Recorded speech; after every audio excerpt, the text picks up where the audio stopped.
Assalamualaikum warahmatullahi wabarakatuh. Oke, di pembahasan ini kita akan membahas uji kompetensi dari bab 7 ya, yaitu tentang tekanan zat dan penerapannya dalam kehidupan sehari-hari. Oke, kita langsung ke soal nomor pertama.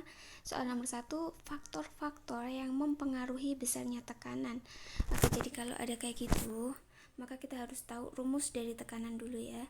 P sama dengan F per A. Nah, kita tulis rumusnya. Maka P ini tekanan ya, F ini gaya, A ini luas bidang. Oke, dari sini kita tahu, maka jawabannya adalah gaya tekan dan luas bidang tekan. Nah, jawabannya yang betul adalah C ya, luas bidang tekan dan gaya tekan, bukan gaya gravitasi ya. Ingat ya, F-nya ini maksudnya ya gaya nekannya itu. Oke, kita lanjut soal nomor 2. Soal nomor 2 ini tentang hukum Pascal ya.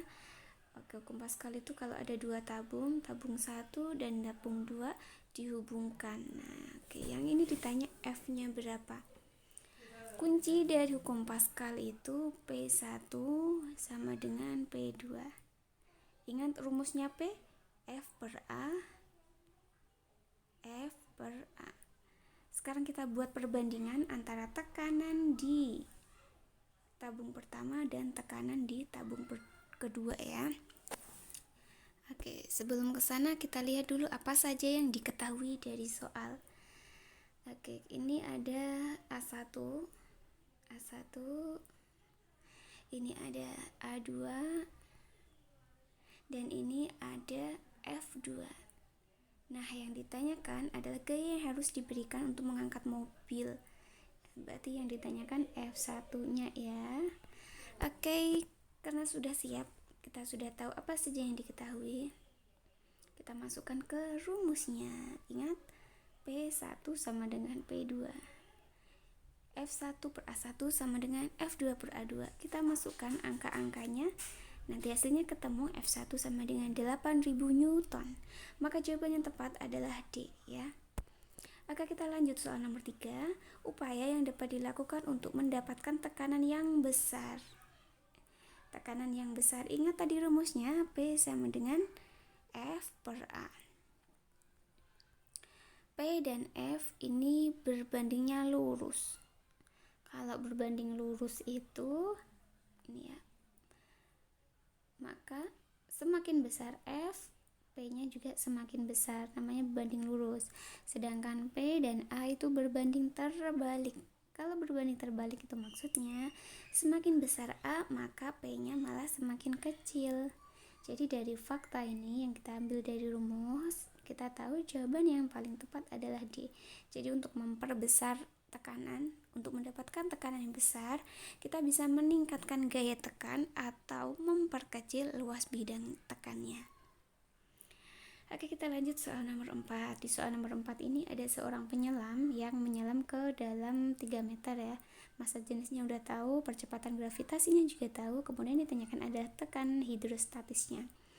Oke, untuk mengerjakan soal nomor 4, kita lihat dulu apa saja yang diketahui dari soal. Yang ada angka-angkanya kita buletin dulu ya, kita identifikasi dulu. 3 meter kedalaman berarti dia adalah H ya.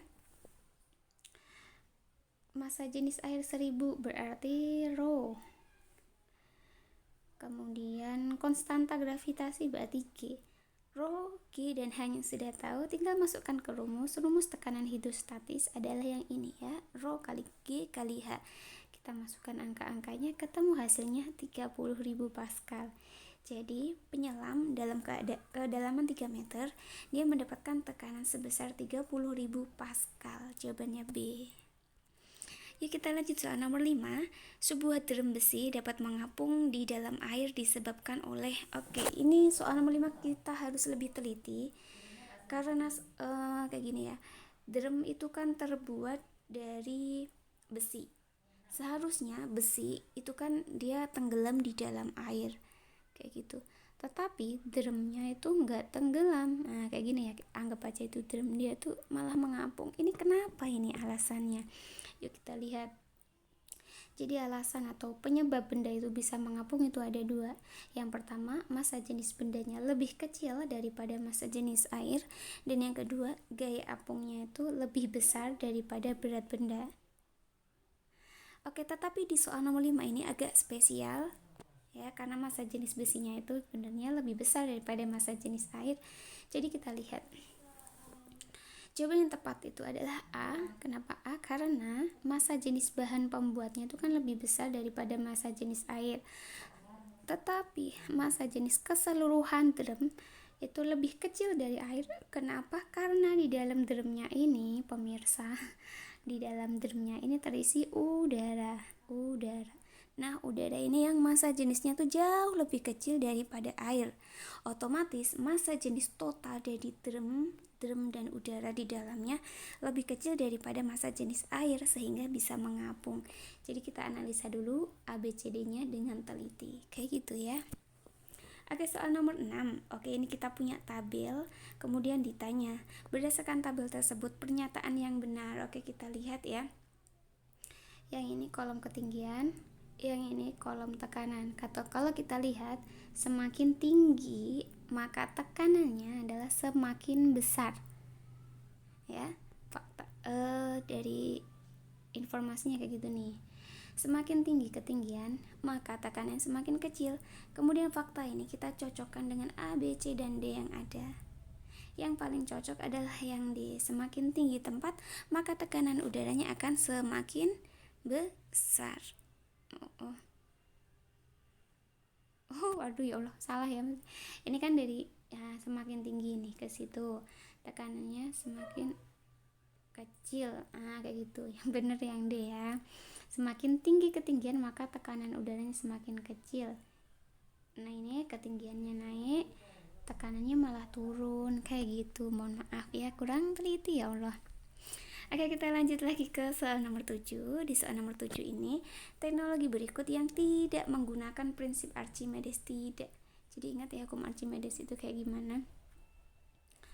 Oke, kita lihat yang A, B, C, dan D-nya. Jawaban yang tepat adalah A ya. Kenapa bukan B? Kenapa bukan C? Kenapa bukan D? Karena yang B, jembatan ponton, itu adalah hukum Pascal ya. Jembatan ponton itu yang bisa membuka gitu loh. Kayak gini, misalnya kayak ini ada yang lewat kayak gitu loh, ada kapal yang lewat, itu dibuka, kalau nggak ada ditutup lagi kayak gitu. Balon udara dia tekanan gas ya, yang dongkrak mobil dia juga hukum Pascal. Jadi jawabannya ya A, hidrometer. Jadi kenapa kok jawabannya hidrometer? Kayak gini. Oke, jadi hidrometer tuh kayak alat untuk melihat permukaan air ya, biasanya kayak itu lurus apa enggak. Jadi ada benda terus diisi air tapi ada udaranya. Nah, kayak gitu. Ini kan kayak tekanannya ya, tekanan si udara dengan tekanan si airnya itu. Prinsipnya pokoknya kayak gitu. Biasanya kayak dipakai para tukang kayak gitu. Oke, yuk kita lanjut soal nomor 8. Sebuah benda memiliki berat 50 Newton. Ketika ditimbang di dalam air beratnya hanya 45 Newton. Maka gaya ke atas atau gaya apungnya itu seberapa besar? Kita lihat, ketika di udara dia 50 Newton WU berat di udara. Ketika di air 45 Newton berat di air. Nah, FA gaya apung itu WU FA ya dikurangi WB. Oke, hasilnya 50 Newton kurangi 45, jawabannya adalah yang A, 5 Newton. Ini ya. Tinggal 2 soal lagi, semangat ya. Soal nomor 9. Pada tumbuhan, air dari akar dapat sampai ke daun disebabkan oleh gaya kapilaritas batang. Pernyataan yang benar adalah, oke kita lihat ya, ini ada hubungannya dengan pembuluh silem. Karena yang angkut air itu pembuluh silem, oke?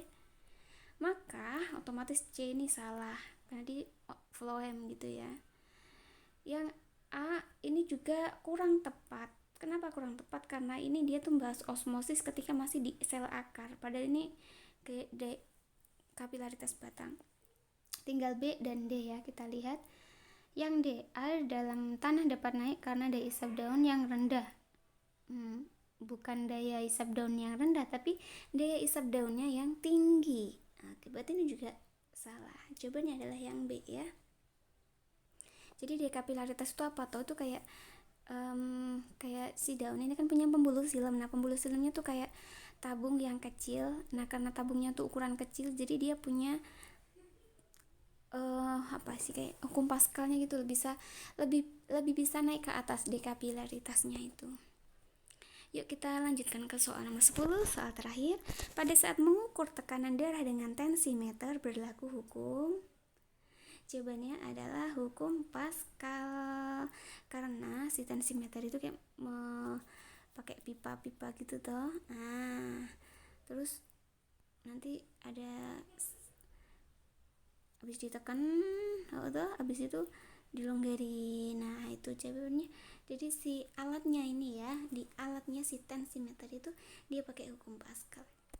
Oke, terima kasih. Demikian penjelasan mengenai uji kompetensi bab 7. Silakan menyimak pembahasan uji kompetensi bab 8 dan bab 9 ya. Semangat belajar, semoga bermanfaat. Wassalamualaikum warahmatullahi wabarakatuh.